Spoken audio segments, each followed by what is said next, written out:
بسم اللہ الرحمن الرحیم۔ السلام علیکم۔ میرا نام لائبہ ہے۔ یہ اس وقت کی بات ہے جب میری عمر 30 سال تھی اور میں ایک پرائیویٹ اسکول میں پڑھایا کرتی تھی۔ میرے 3 بچے تھے۔ اللہ نے مجھے بہت پیارا بنایا تھا، لیکن 30 سال کی عمر میں مجھ پر قیامت ٹوٹ پڑی تھی جب میرا شوہر مجھے چھوڑ کر اللہ کو پیارا ہو گیا۔ شوہر کے مرنے کے بعد سسرال والوں نے بھی مجھے گھر سے نکال دیا اور میں کرائے کے مکان میں رہنے لگی تھی۔ اسکول سے جو پیسے ملتے تھے ان سے مشکل سے 2 وقت کی روٹی پوری ہو رہی تھی۔ ایسے حالات میں ہمارا کوئی مددگار نہیں تھا۔ میرا بڑا بھائی کچھ مہینے تک ہمارا سہارا بنا تھا، لیکن پھر بابی کی باتوں میں آ کر اس نے بھی ہمیں ہمارے حال پر چھوڑ دیا تھا۔ کچھ عرصہ گزرنے کے بعد میرا بڑا بیٹا بیمار رہنے لگا جو 7 سال کا تھا۔ میرے پاس جتنی بھی جمع پونجی تھی میں نے بیٹے کے علاج پر خرچ کر دی، لیکن پھر بھی سرکاری ڈاکٹر نے کہا کہ اسے کسی پرائیویٹ ہسپتال میں چیک کروائیں۔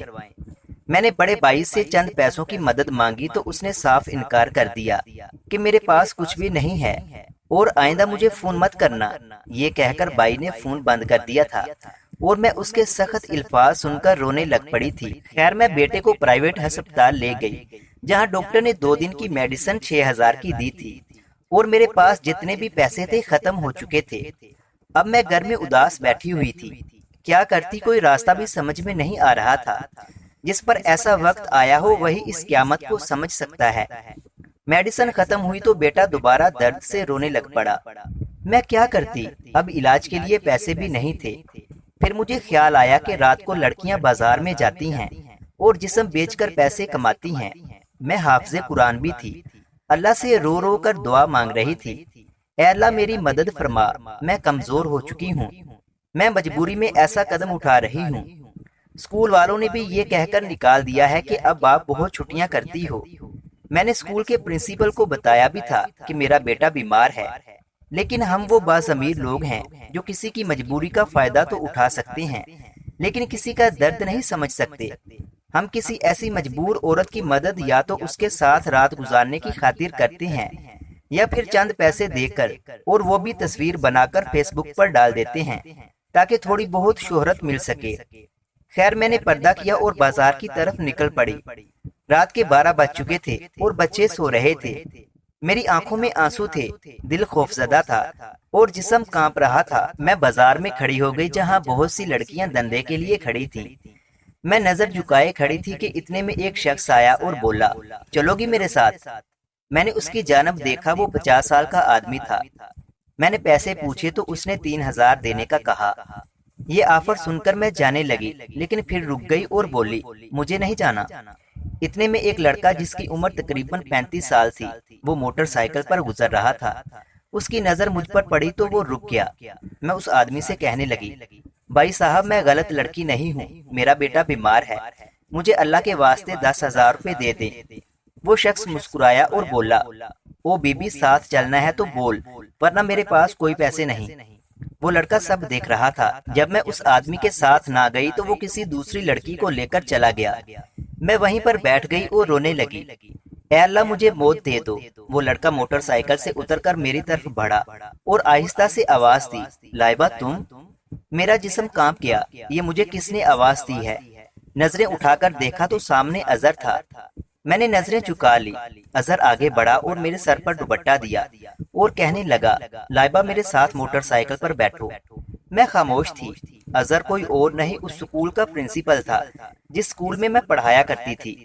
میں رو رہی تھی۔ کچھ دور جا کر اظہر نے موٹر سائیکل کھڑی کی اور کہا، لائبہ میں آپ سے کچھ نہیں پوچھوں گا، میں آپ کا ہر درد جان گیا ہوں، آنسو صاف کرو۔ میں نے اظہر کے سامنے ہاتھ جوڑ لیے۔ سر اظہر میرا اللہ گواہ ہے، میں غلط نہیں ہوں، میرا بیٹا بیمار ہے۔ سر اظہر کسی کو کچھ مت بتانا کیونکہ سب مجھے طوائف سمجھیں گے۔ اظہر ہلکا سا مسکرایا اور بولا، لائبہ گھر چلو۔ اس نے مجھے 10,000 روپے دیے اور کہا، میں کل تم سے ملنے آؤں گا، پریشان مت ہونا۔ میں ساری رات سو نہ سکی۔ اظہر سر میری کتنی عزت کرتے تھے، اب وہ میرے بارے کیا سوچتے ہوں گے۔ دوسرے دن اظہر میرے گھر آیا جب میں بچوں کے لیے اداس بیٹھی تھی۔ میں سوچوں میں گم تھی کہ دروازے پر دستک ہوئی۔ دروازہ کھولا تو سامنے سر اظہر تھے۔ سر آپ؟ سر اظہر مسکرائے اور بولے، لائبہ تم سے ضروری بات کرنی ہے۔ میں نظر جھکا کر بولی، جی سر کہیں کیا بات ہے؟ سر اظہر آہستہ سے بولے، لائبہ اگر میں کہوں مجھے تمہارے ساتھ نکاح کرنا ہے تو کیا تم انکار تو نہیں کرو گی؟ میں سر کے الفاظ سن کر حیران ہو گئی تھی۔ میں خاموش رہی اور بچوں کی جانب دیکھنے لگی۔ سر اظہر مسکرائے اور بولے، آپ کے بچے میرے بچے ہوں گے، آپ کو کبھی دکھ نہیں دوں گا اور ہمیشہ ساتھ نبھاؤں گا۔ میں آہستہ سے بولی، سر آپ بعد میں بدل جائیں گے۔ اظہر پیار سے بولا، لائبہ یقین کر کے دیکھو نہیں بدلوں گا۔ میں حیران تھی، کون بھلا کسی کے بچوں کو پالتا ہے، لیکن میرے پاس کوئی اور راستہ بھی تو نہیں تھا۔ خیر میں نے ہاں کر دی اور اظہر سے میرا نکاح ہو گیا۔ نکاح کے وقت اظہر نے اپنا گھر اور سکول سب کچھ میرے نام کر دیا اور ہاتھ تھام کر کہا، لائبہ اتنی خوبصورت اور قرآن پاک کی حافظ کو میں بازار میں بکنے والی عورت نہیں بننے دے سکتا تھا۔ یہ میری ہمدردی نہیں بلکہ اچھا مرد ہونے کی علامت ہے۔ اب سے میں آپ کا لباس اور آپ میرا لباس ہو، آج سے آپ میری ہمسفر ہو اور میں آپ کا محافظ۔ سر اظہر کی آنکھوں میں آنسو آ گئے تھے۔ میں آسمان کی طرف دیکھنے لگی اور پھر ہلکا سا مسکرائی۔ میرا اللہ کبھی اپنے بندے کو تنہا نہیں چھوڑتا، کبھی طاقت سے زیادہ درد نہیں دیتا۔ ہاں آزمائش میں ضرور ڈالتا ہے، اپنے بندے کو بے بس کر کے آزماتا ہے اور دیکھتا ہے کون بھٹک جاتا ہے اور کون ثابت قدم رہتا ہے۔ وقت گزرنے لگا، شادی کو ابھی 5 مہینے گزرے تھے کہ اظہر نے کہا، لائبہ آپ شادی سے پہلے CSS کا امتحان دینا چاہتی تھی لیکن حالات کی وجہ سے نہیں دے سکی۔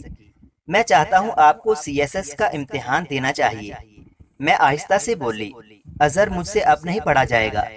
اظہر نے میرے ماتھے پر بوسہ کیا، میری جان میں ساتھ ہوں نا۔ اظہر کی ضد پر میں نے CSS کا امتحان دیا اور اب رزلٹ کا انتظار تھا۔ کچھ دن گزرے کہ میں کچن میں کھانا بنا رہی تھی۔ اظہر گھر آئے تو بہت خوش تھے، زور زور سے آواز دینے لگے، لائبہ کہاں ہو تم؟ میں چونک کر جلدی سے کچن سے باہر آئی اور بولی، اظہر کیا ہوا؟ اظہر نے مجھے باہوں میں اٹھا لیا اور بتانے لگے، لائبہ آپ نے CSS کا امتحان دیا تھا نا، آپ پاس ہو گئی ہیں۔ میں اب ڈپٹی کمشنر بن گئی تھی۔ میں پیار سے اظہر کے سینے لگ گئی اور رونے لگی۔ اظہر نے میرے آنسو صاف کیے، اس کی بھی آنکھیں نم ہو گئی تھیں۔ میں اظہر کا ہاتھ چوم کر بولی، اظہر آپ نہ ہوتے تو شاید لائبہ آج مر گئی ہوتی۔